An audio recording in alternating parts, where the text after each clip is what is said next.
Imaginez une immense pièce silencieuse où l'on n'entend que le bruissement léger de millions d'ailes. Au premier regard, on croirait être au cœur d'une forêt miniature. Pourtant, nous sommes dans une ferme singulière, un lieu où des créatures minuscules et souvent mal comprises jouent un rôle immense dans l'alimentation du futur, les criquets.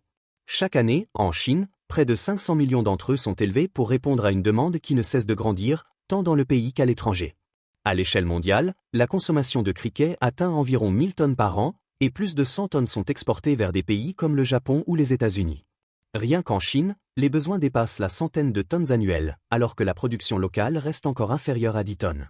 Un chiffre minuscule face au potentiel colossal que le secteur commence tout juste à révéler. Les criquets ne sont pas seulement une curiosité culinaire. Ils s'imposent progressivement comme une source de protéines durables, respectueuse de l'environnement et particulièrement nutritive. Et dans de nombreuses régions chinoises, ils sont considérés comme un mets raffiné, souvent réservé aux grandes occasions ou aux banquets festifs. Des plats comme les criquets croustillants, les criquets épicés ou encore les ragoûts parfumés attirent de plus en plus de gourmets grâce à leur texture surprenante et à leur valeur nutritive exceptionnelle. Derrière chaque assiette servie, il y a tout un travail patient, précis et fascinant qui commence bien longtemps avant que les larves n'aient même vu la lumière. Dans ces fermes spécialisées, tout commence au moment où les criquets atteignent leur maturité sexuelle, généralement entre 30 et 35 jours après l'éclosion. Les femelles, une fois prêtes, cherchent un lieu propice pour pondre.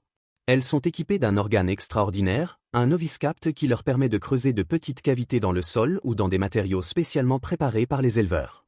Là, elles déposent leurs précieux œufs, regroupés en oothèques, de petites capsules qui peuvent contenir entre 6 et 120 œufs chacune. Pour les accueillir, le sol doit être maintenu humide et chaud, autour de 30 degrés, avec un taux d'humidité d'environ 70%.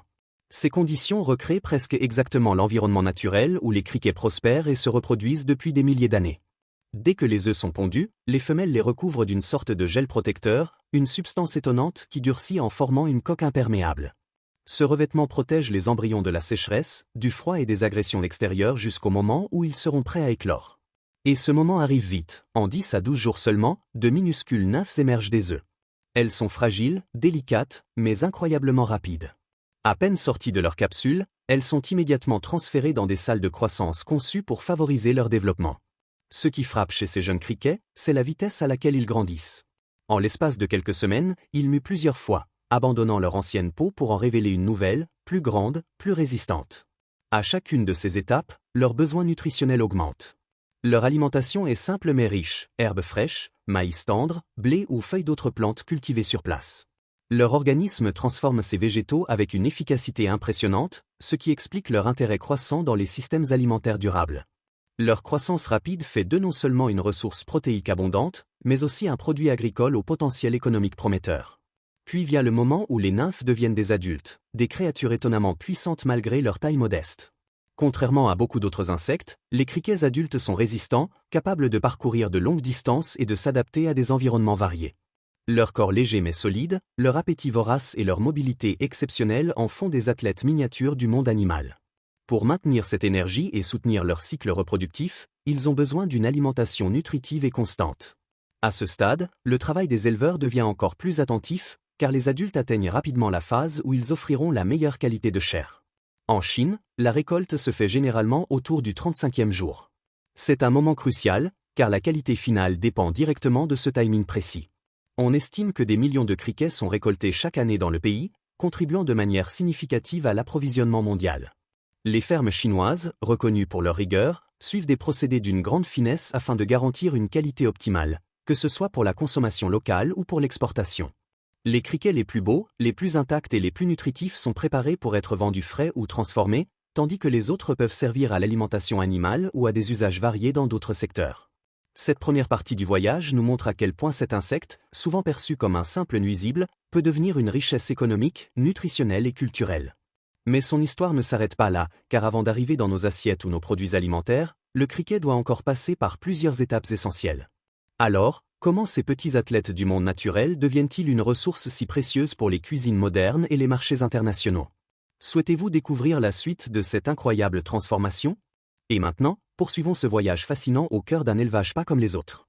Car une fois les criquets récoltés avec précision, leur aventure ne fait que changer de forme.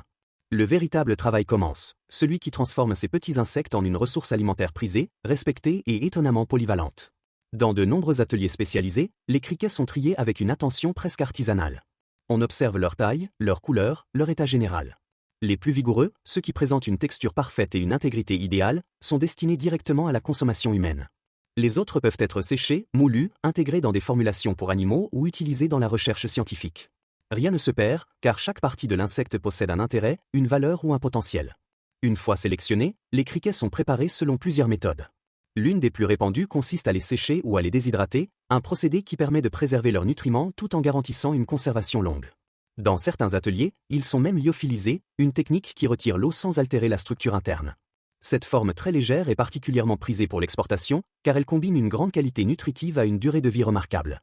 Une simple poignée de ces criquets séchés peut concentrer une quantité impressionnante de protéines, ce qui explique leur popularité croissante dans l'industrie des compléments alimentaires et dans les cuisines innovantes du monde entier. Car le secret le plus étonnant du criquet, c'est bien sa composition. Sa chair est une véritable source d'énergie, jusqu'à 74,8% de protéines, environ 5% de lipides et moins de 5% de glucides. Une puissance nutritive rare, bien supérieure à celle de nombreuses viandes traditionnelles. C'est pour cette raison que de plus en plus de consommateurs, notamment en Europe et en Amérique du Nord, s'intéressent aux insectes comestibles comme alternative durable. Élever des criquets nécessite très peu d'eau, peu d'espace, peu d'aliments. Leur empreinte écologique est minime comparée à celle des élevages intensifs classiques. Et pourtant, leur rendement nutritif dépasse largement celui de nombreuses sources animales habituelles. C'est une révolution silencieuse, portée par un minuscule insecte que l'on redécouvre seulement aujourd'hui.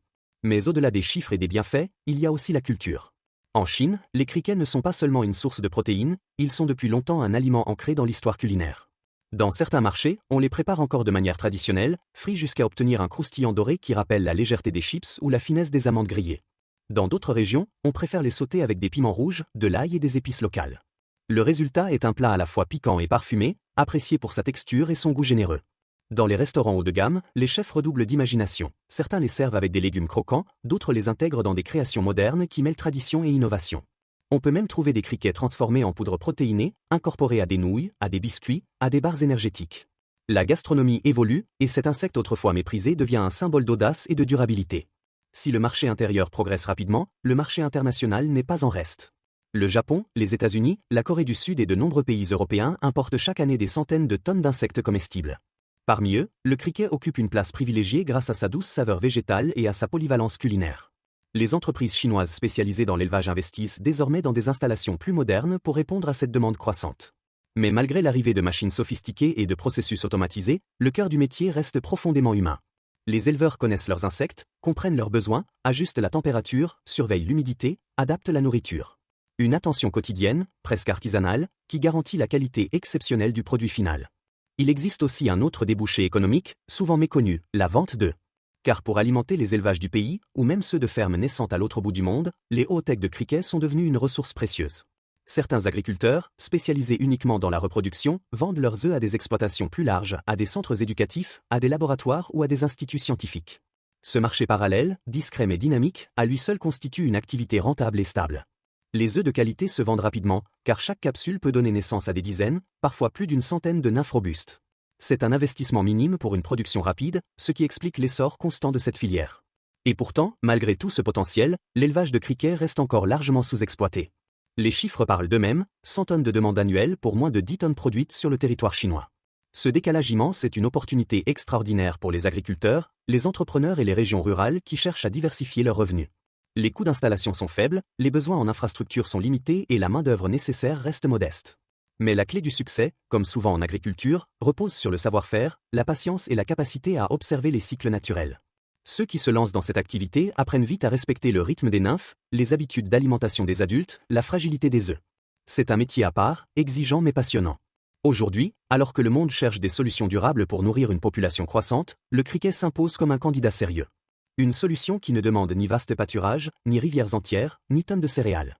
Une solution agile, compacte, légère. Et pourtant, riche, nutritive, pleine d'avenir. Derrière chaque assiette servie, chaque sachet vendu, chaque exportation expédiée, il y a des hommes et des femmes qui travaillent avec soin, avec précision, avec dévouement. Ils perpétuent un savoir-faire ancien, tout en participant à une révolution alimentaire moderne. Alors, que penseriez-vous, vous, d'intégrer un jour les criquets dans votre cuisine ? Est-ce une curiosité, une surprise, ou peut-être la nourriture du futur que vous n'attendiez pas ?